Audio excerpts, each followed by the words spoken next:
શંકરભાઈ આ હવે હમણાં આવે ને ગામમાં તો એમના લમણો હોય કે હવે કોક હાલશે. હવે તમે જેમ કીધું ઓલો હનો પડી ગયો ને હનો પડી ગયો હવે તો એમના લમણો જ રાખે છે કે કોક હાલશે કોક હાલશે કોક તો હાલશે જ કોક હાલશે પણ હાલે છે હાલે છે ને પૈસા લઈને પાણી લેવું છે પાણી તો લેવું જ છે ને પાણી તો લેવું 250 રૂપિયા સોસાયટી મળતી અને પછી ચેડે હપ્તા વાળા મોર ફાડતા એ અમે ન ભરી કેતા પછી પોલીસ આવતી 250 ના ભરી ગયા ના પણ શેના ભરવા તમે તો બહુ કપરો સમય જોયો કપરો સમજ જોયો.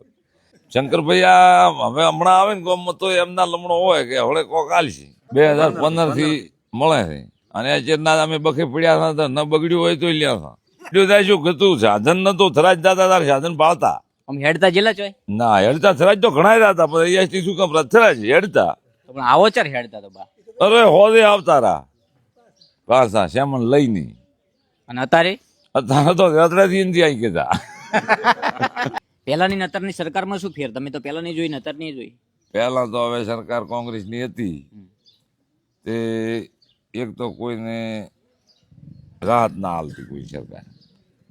રાહત નોમ હતું જ નહીં રાહતનું નામ જ નતું નોમ જ નથી લોનના પૈસા ને પછી તમારે ટ્રેક્ટર લેવું હોય તો 25% ભરવા પડે ઘરના તાર હાલે 18% એનો વ્યાજ 18%. પછી આ ગરીબાને કોઈ વગર જમીન હોત ને મજૂર અહીંયા ઓયડા હાલતી ત્યારે પાણી બધે કાઢી લીધું નાશ્યું જ નહીં અંદર પાણી કાઢી લીધું પણ અહીંયાની બાપડે ઓયડા હાલતી રોરાઈ ઘરની પૈસા સણો ને પછી 2000 મળે 2000 જ હવે 3-4 હપ્તા કરે પછી 2000 મળે એટલે 8000 મળે એ તો વાતો હતી જ ને. તમે તો હવે નોના છો મારે કેવું શું ના અમને તો માં જૂની ખબર ના હોય ને અત્યારે એમ ઓયલો આ ઓળખો નથી લેબડી તો ના હોય બા ના હે સરકાર હારી પણ હવામાં ના નથી પેલા પાણી ઉપર હતા એટલે ને. પાણી ઉપર હતા અત્યારે વગર પાણીએ જેઠ મહિને હો બુરી અંડા થતા એ સમયે અમારા સમયમાં પણ એ પાણી આપણે ઉપર હતા એટલે ઉપર હતા પાણી અત્યારે પાણી બધે કાઢી લીધું નાશ્યું જ નહીં અંદર પાણી કાઢી લીધું તો હવે ચોમાસું આવે બાપા ખેતરમાં ભેગું કરીને આપણે અંદર નાખવું ના પડે હવે પણ નકંતન ને કઈ ચા કાઢા ચેતર મોય જાય છે હવે નાખો છો ને હોય ના ના ઓલા જૂના બોરમાં નહીં નાખતા જોના બોરમાં તો કોઈ અહીંયાથી હું સડે જ નહીં ધોરે પણ આ ઓયલું પાણી જાય બોરમાં નજીકનું નજીકનું બીજું ખેતરમાં ઉતરી જાય બીજું ખેતરમાં ઉતરી જાય કોઈના ખેતરમાં નથી જવા જતા પોતાના ખેતરમાં. પેલાની નતરની સરકારમાં શું ફેર તમે તો પેલાની જોઈ નતરની જોઈ પહેલા તો હવે સરકાર કોંગ્રેસની હતી તે એક તો કોઈને રાહત ના હાલતી કોઈ સરકાર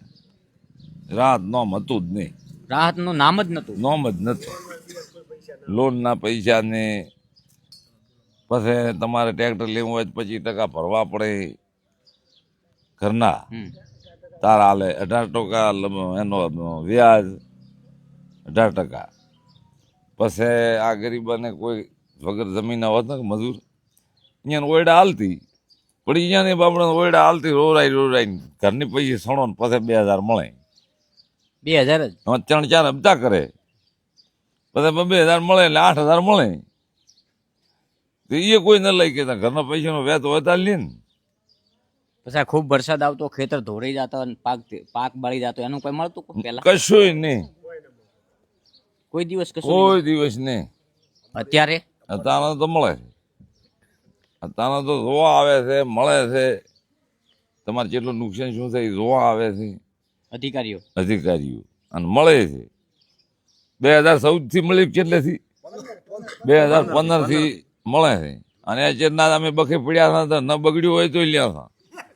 કેટલા લીધા બા હે કેટલા લીધા કરમ પ્રમાણે લીધા કોઈ 10 લીધા કોઈ 20 લીધા કોઈ 15 લીધા હે હવે ના 1000 હવે તમે જેમ કીધું ઓલો હનો પડી ગયો ને હનો પડી ગયો હવે તો એમના લમણો જ રાખે છે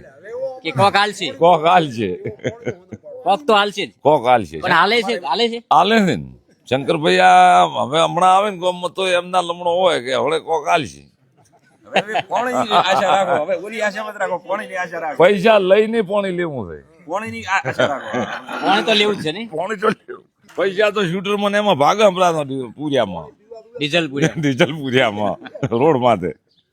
કોણી જુએ ખાલી પાણી જોઈએ છે. પૈસા નહીં હાલે તો ચાલશે. પણ તોય હરું પર આલે હવે તો હાલે છે અત્યારે 2,000 રૂપિયા હાલે છે એ તો હરુપારા જ હાલે છે ને. હા 2,000 રૂપિયા આવે ને હા ખાતામાં આવે ને ખાતામાં તો પછી વોટ કરો તો ભીડ થાય છે તો બૂસ રાખવા પડે ગામ દીઠ 4-5 તો 2,000 શાણે ચાલે. ના ચાલે સાચી હા તો એ તો ભાઈ સરકાર આ ભાજપની હાલી ગઈ. પેલા કોઈ દાડો કોઈ રૂપિયો અરે વાત જ છોડો. 250 રૂપિયા સબસિડી મળતી ઓલ્યો ભાઈ સોસાયટી 250 રૂપિયા સોસાયટી મળતી અને પછી ચેડી હપ્તાવાળા મોર ફાડતા અને 250 ન હોય એટલે અમે તો હતા અને ખાલી 250 રૂપિયા 250 ને 300 એવી છે મળતી સોસાયટી. એ અમે ન ભરી કહેતા પછી પોલીસ આવતી 250 ના ભરી ગયા ના પણ શેના ભરવા. તમે તો બહુ કપરો સમય જોયો કપરો સમજ જોયો કપરો સમજ. અત્યારે મોજ અત્યારે તો 5-5 લાખ રૂપિયા લઈને લોન તોય ભરાઈ ગયું. સરકારના પ્રતાપથી એમનાથી લઈને એમના કોઈ ઘરે આ મજૂરી કરીને તો નથી પકવાડતા. હા મજૂરી મૂળ ઓમથી ઓમ ફરે ઓમથી લઈને ઓમથી લઈને ઓમ પણ હેડ્યું જાય ને ભાઈ હેડ્યું થાય શું કતું સાધન નતું થરાજ દાદા તાર સાધન પાળતા તો અત્યારે અમારે ઘરે 5 સાધન થઈ. થરાજ દાતા ને તાર સાધન પાળતા. અને અત્યારે આપણે હું આ હાઈવે કાસો રસ્તો રોડ નતો આ હાઈવે જેવા નતો. થરાજ ડીસા ગાડી હેડતી ઢેઢા પ્રાઇવેટ ગાડી હોય હવારા હેડે ને હોય એક દોર ની હવારા હેડે ને એક દોર ની હોતી. એસટી ની એ એસટી જેવું હતું પારખોનું હાદું તે થરાજ ડીસા. તો તમે એમાં બે હતા પછી હેડતા જતા થરાદ અમે એમાં બે હતા ને આમ હેડતા જેલા ચોય ના હેડતા થરાજ તો ઘણા હતા પછી એસટી શું કામ થરાજ હેડતા. તો પણ આવો ચાર હેડતા તો બા અરે હોદે આવતા રા પાછા શ્યામન લઈને. અને અત્યારે અત્યારે તો રતડાથી નથી આવી ગયા.